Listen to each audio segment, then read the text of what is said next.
Hi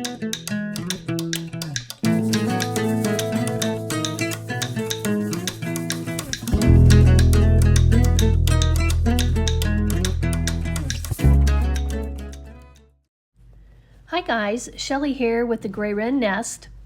Take a look at this gorgeous whole cloth, cheater cloth baby quilt that I just made using QCT6 Gold, the gold feature of Eclipse. I don't know about you, but sometimes when I get a piece of fabric, it just speaks to me, and this one spoke, "Eclipse me." To be honest with you, I truly tried to talk myself into doing the edge to edge just so that I could get this project done quickly, but it just kept gnawing in the back of my mind. It really should be eclipsed. So I purchased this gold level, and I can't wait to share it with you. This is the fabric panel. I got this off of Spoonflower. Now, I did not design this one. This was already there. It was perfect. She loved it. This is what she picked. So I just got a yard of it, and I'm going to make it into a beautiful quilt.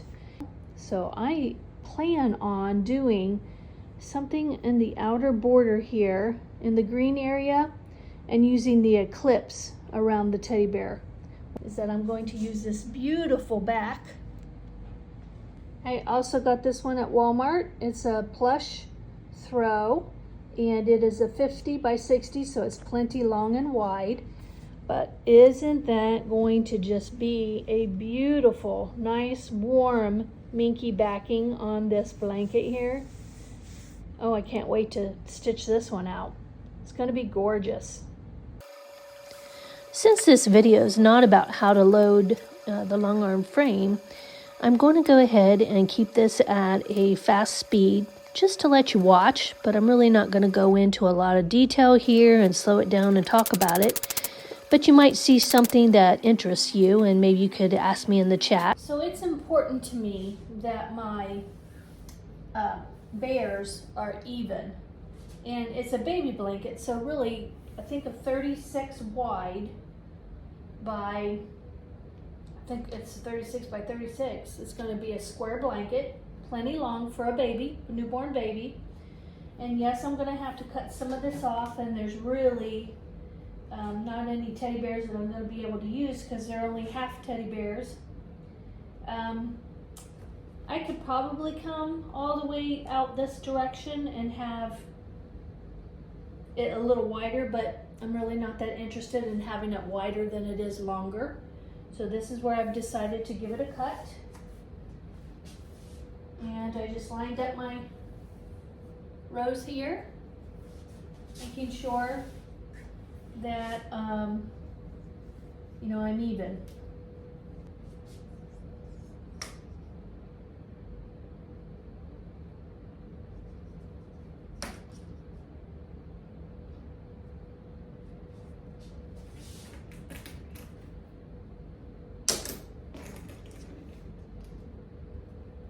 And for those of you who are new to my channel, I have a magnetic cutting board here that I made myself. I do have a video on that if you're interested.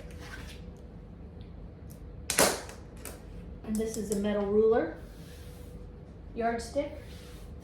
But you don't have to have a metal yardstick because this metal and this sheet metal underneath here is plenty.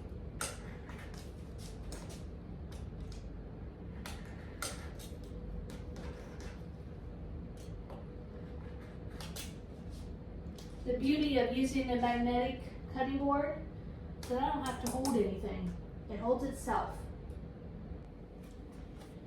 So when I use backing like this, that's real thick, I don't put batting in the center, and it's always worked out really nice for me.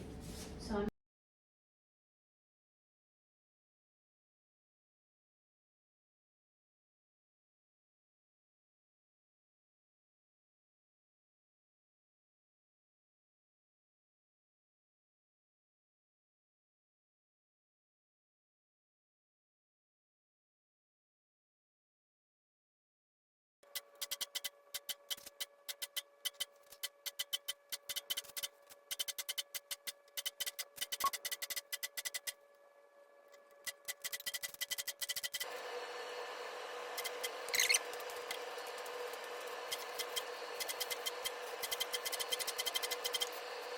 Always a good sign when you have a green dot here and you have no dots over here, meaning there are no updates to do and you're ready to go.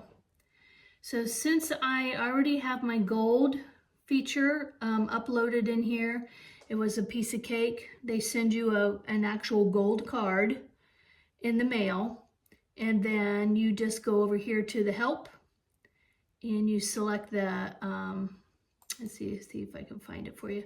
You put enter keys and you click there, and then you enter the code they gave you. And then you have to register with them. And if you have a phone number or an email on file with them, it will be an instant upload, an instant way of using the program. It's just phenomenal. But that's how they check to make sure the right person has the right card. So now I want to go into Pantograph. And it says that I have to set my maximum quiltable area. So I'm setting my safe zones.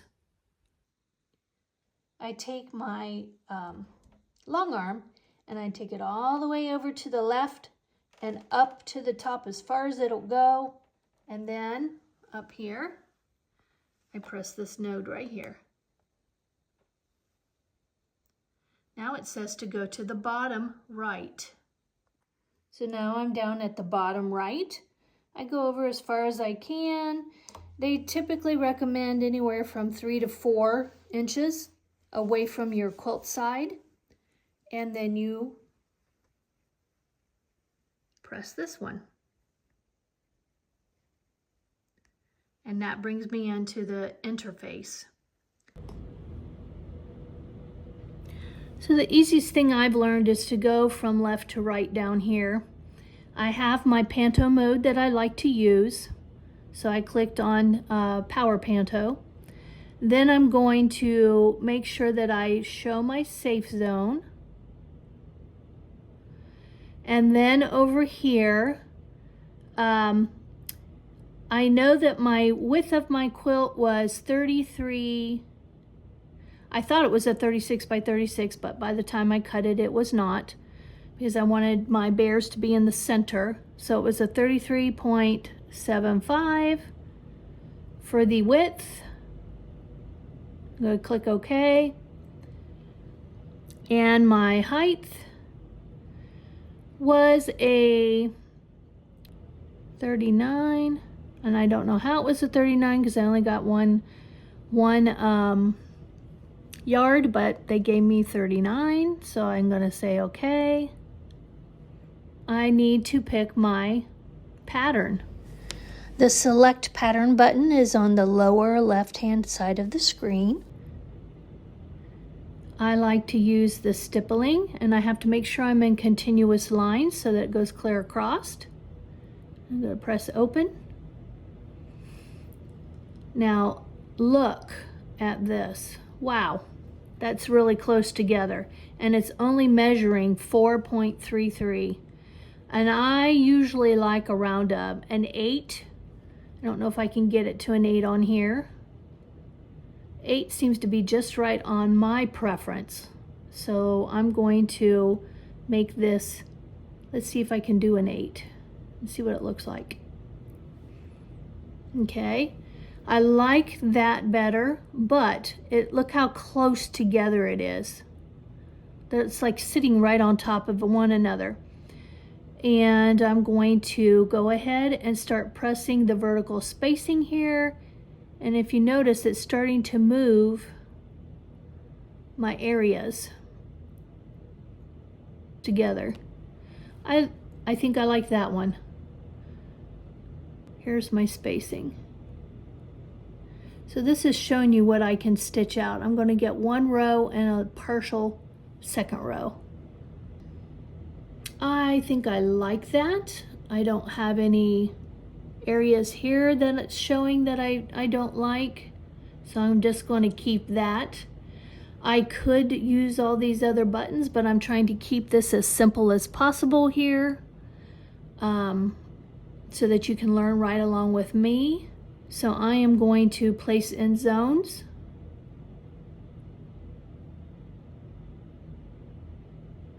Would you like to save this zone? And I'm going to say yes. And I'm going to call it Teddy.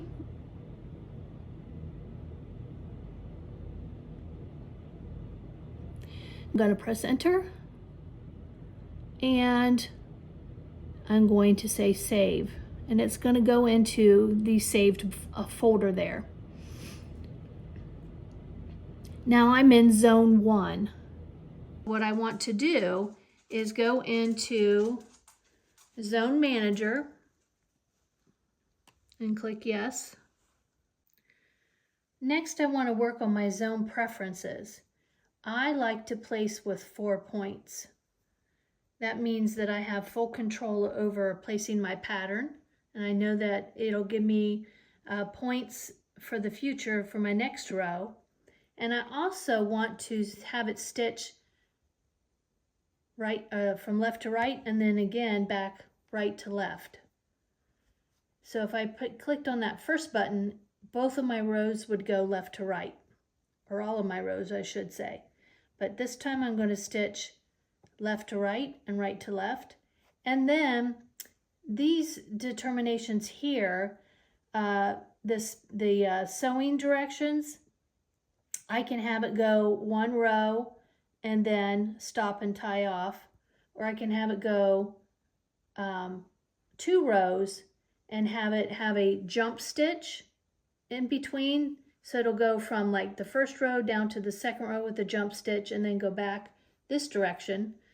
Or I can have it without the jump stitch and have it stitch down the side and travel and then go over. I picked that third one because the less jump stitches I have to cut, the better off I am. And then I'm going to press OK. I'll place A and place B by going to the upper left corner of my quilt and the upper right corner of my quilt. Here I'm placing A. It's the upper left, and I hit click on A. I repeat the process for placing B, and I go to the right upper corner of my quilt. Now I need to go into Plugin and hit Pattern Eclipse. In full disclosure, I forgot to film some of the steps because I think I was so involved in learning the process that sometimes I forgot to video. So what I am doing here is a mock-up, and I'll show you the steps. Okay, so on my mock-up, I am going to show you how I do my eclipse. So I press the plug-in, and now I'm in my mock-up piece of fabric here. And I want to start adding points based on going around the teddy bear, the green circle around the bear. So I move my foot.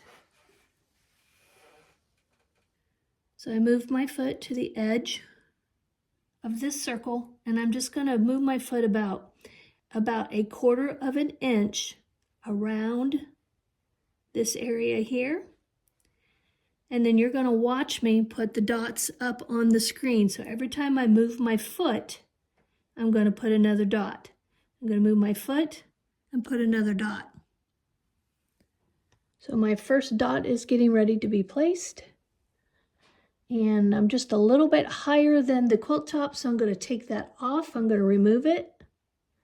And I'm going to shift my foot down just about 1/8 of an inch to get on that green line perfectly.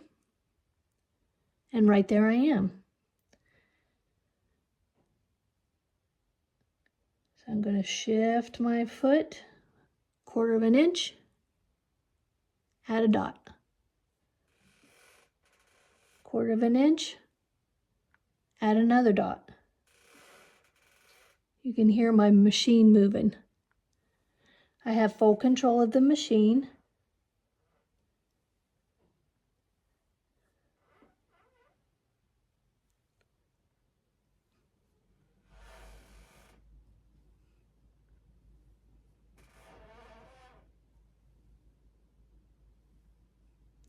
You can see my circle's not completely. Now look, I don't like that right there. So I'm going to remove, remove, remove, and remove one more. I'm going to shift back up to where I think my dot will go.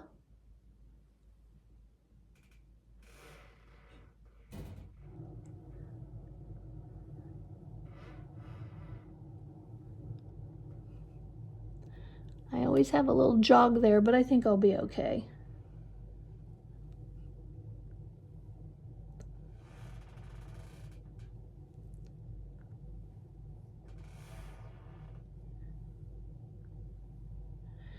Honestly, I think I have these little jogs because I have the camera in front of me and I'm not looking directly on the fabric.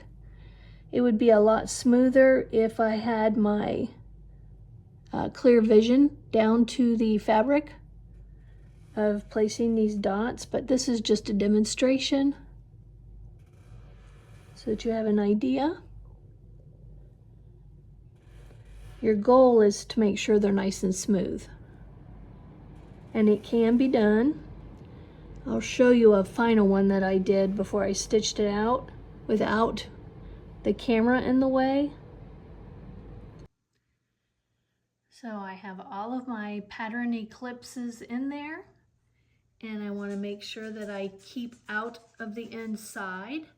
And so I'm going to press apply. I pressed the apply button, and this is what it showed me. It showed all of the extractions there with my stippling around the eclipsed areas, and then I pressed OK. Okay, it took me back to my interface, and wow. We'll see what it does. So next, I want to find out where it's going to start, and it is going to start right up here, so I can actually move my foot over towards that area just to give it a head start. But the first thing I want to do is pull my bobbin. And this would be for any row that I'm doing. I'll pull my bobbin. It automatically put a stitch in. Okay, so I'm going to have it move over. Okay, so it's pulling my bobbin up. I pull this up, see the loop right here? I'm pulling my bobbin up.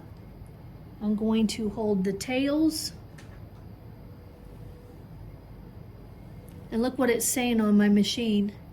It's telling me what to do, because I have it in automatic bobbin pull for the directions. I think after some time I'll probably take that off. But what I want to do is hold my tails, and then it's going to say move back. I'm going to click the button move back.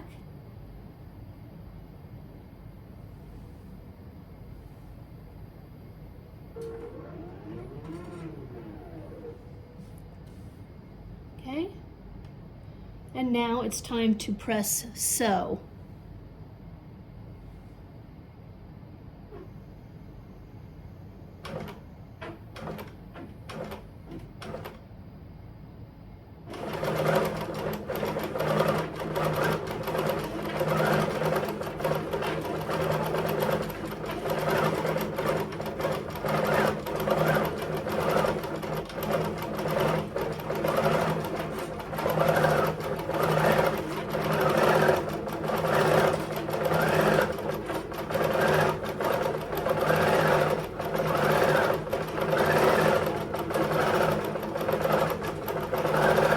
Now, since I did not do the eclipse right there, it didn't take it out, so it's stitching over that bare. But remember, this is just my mock-up.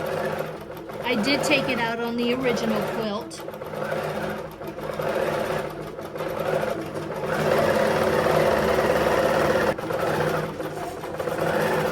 Now, did you notice how I had it travel down the side and go, now it's going right to left for the second row?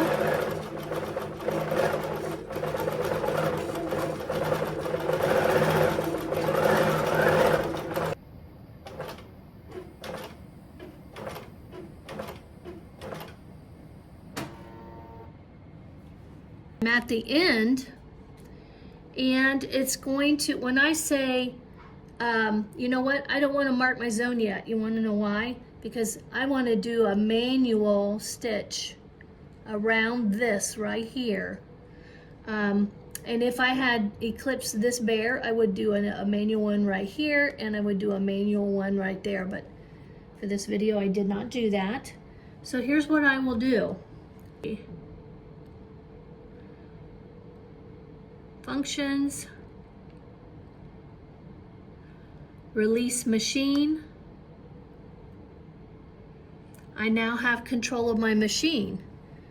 So I have manual control. See, my foot is moving. Okay, so I have full control, and now I'm working down here in my on my Elite Longarm, and I'm going to say do a single stitch, and it's going to pull my bobbin up.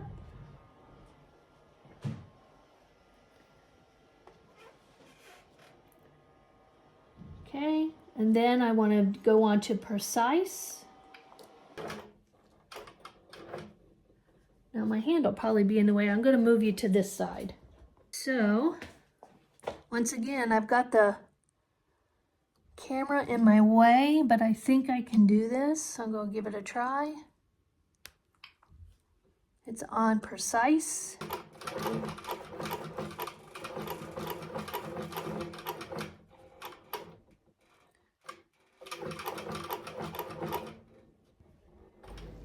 Now the reason I'm doing this manually and not through the Eclipse feature of the outline is because I don't have a full circle bare here, and I didn't throughout much of my main row patterns here.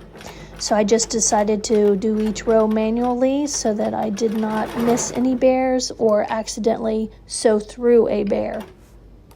I hope that makes sense. All right. So you can see that I have a nice eclipse around here, and I also went in and free motioned. This could even be considered ruler work if I pulled my ruler out to have it absolutely perfect, but you know what? I think that's pretty good for having the camera in front of me and doing it freehand, more or less. I stayed right on that line. Can you see that? So this stayed blank. I could actually go back in and do some extra work in here with something else, but I didn't for the sake of time. And I think it turned out beautiful. Now, my stippling, of course, is much bigger and wider in the actual quilt, but let me show you how I mark my next row so that when I advance the program, you will understand what that means. Now I want this program to take back over. I'm going to say okay. And I need to mark my zones. You have completed sewing this zone. This includes pulling the bobbin. Yes.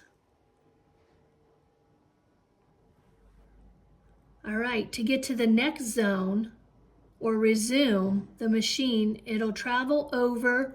It might travel over some of my eclipses. Well, that's okay. But it has to get over to the area to mark my spot. So I'm going to say automatic. And look what happens down here. It is now marking spot C. And what I want to do up here, I am going to switch my marking tool. I'm going to use number 3 here because it gives me a visual. And I like visuals. So I'm going to pull my bobbin first. Look, it's giving me the picture. And look what it did down here. It moved over and it let me pull my loop up. Can you see that loop right there? And then since I know where that loop came up, I am going to take my heat erasable pen. This is just the inside of my pen. I'm too lazy to put it in its case. And I'm going to mark with a heat erasable marker. Right where that right here where the thread is coming through. Okay, now since this thread is no longer attached here, it's going to allow me to travel to my next mark. So I'm going to come up here. Okay, so I marked my spot, and I'm going to say move back.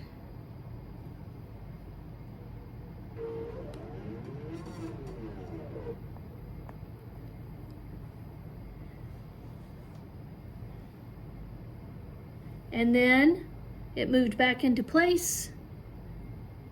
So now I'm going to say continue. I'm going to mark next one.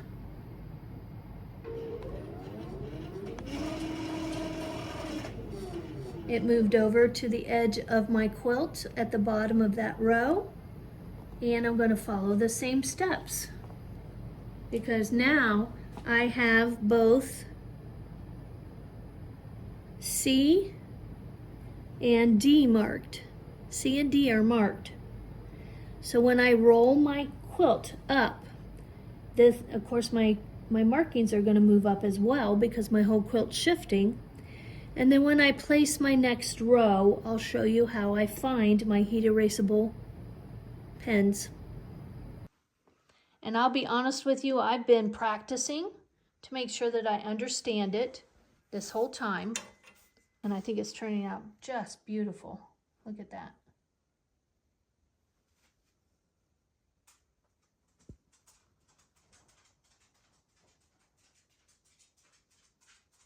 Okay. So I'm finally working on my last row, and I need to put my basting stitches down.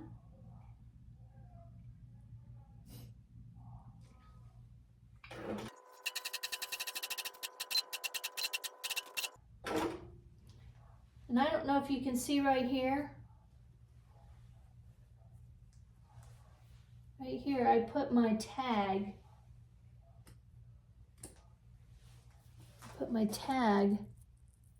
On the bottom of my quilt so that I did not forget that I have to sew it in eventually when I do my binding, because I forget every time.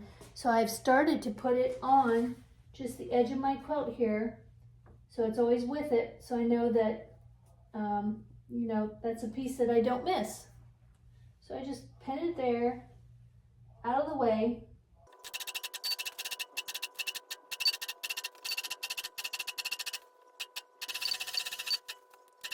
Next, as we need to go over here to the upper left hand corner and place our stitch mark.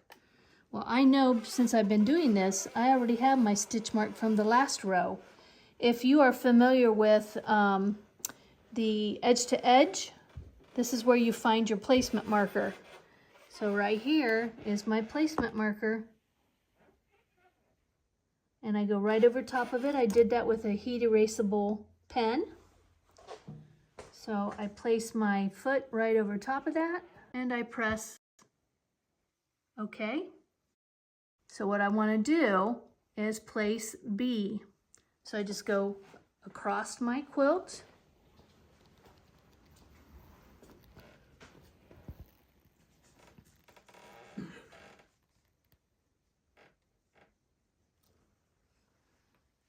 And I hit B. We're getting ready to stitch out our last row. I moved my machine over towards the start point, and then I'm going to hit pull bobbin.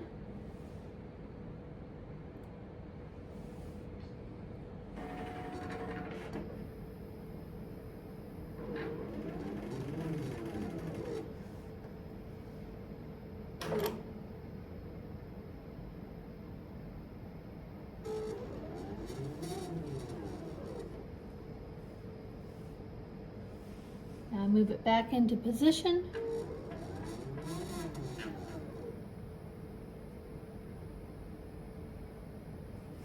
And I hit sew.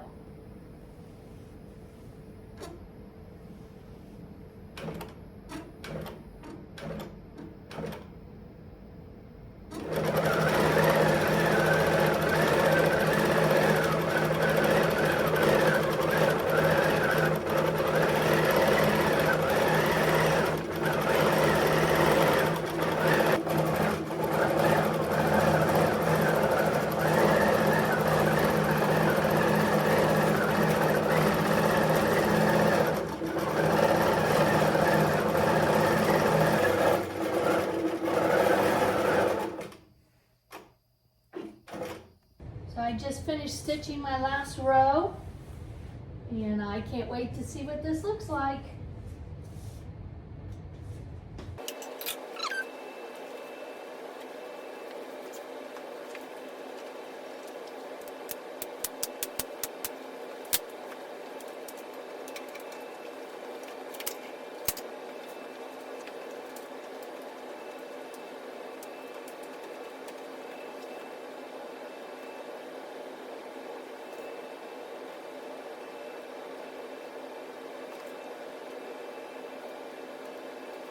Wow, I can already tell I'm gonna love it.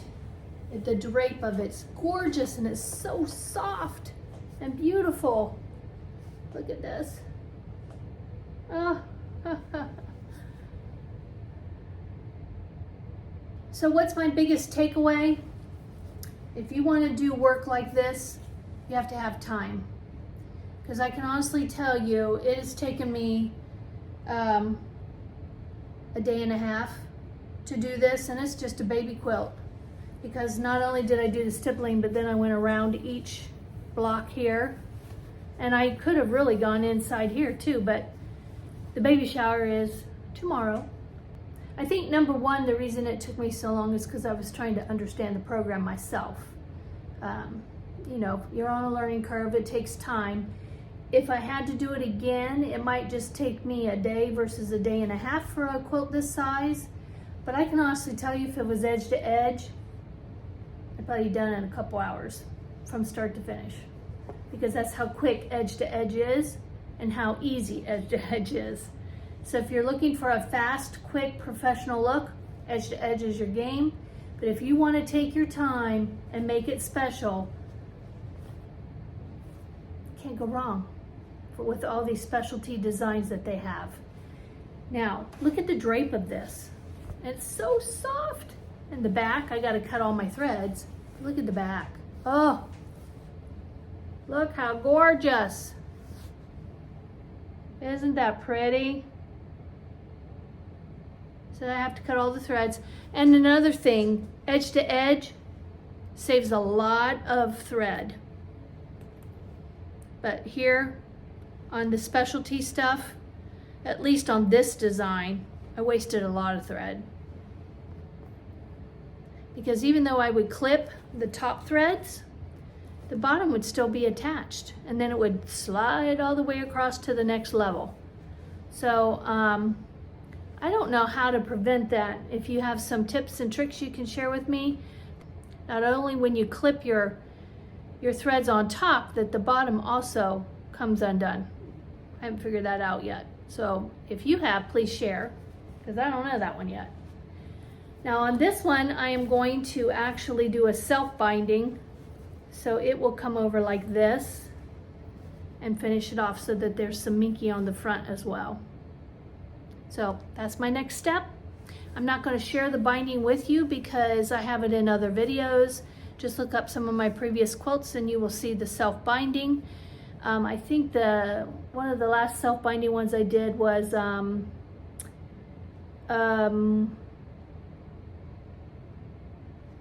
my leaf one for fall recently, and then the one that I really learned the self-binding on, the tips and tricks for the 45-degree angle self-binding. I learned that one earlier this summer when I did my tutorial on my t-shirt quilt. So take a look at that one. You won't be disappointed. So I'll meet you back here when I'm all binded, when I'm all bound. Binded? Bound? I think it's bound. When I put my binding on. How's that? And I'll show you what the end product looks like.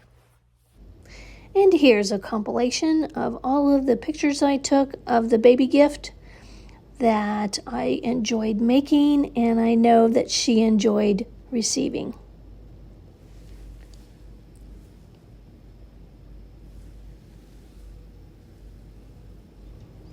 If you learned something from this video, please make sure you mark it below. I'll definitely respond. And if you know a quicker way of what I showed you, I'd love to hear from you. Please like and subscribe, and we'll see you in the next video.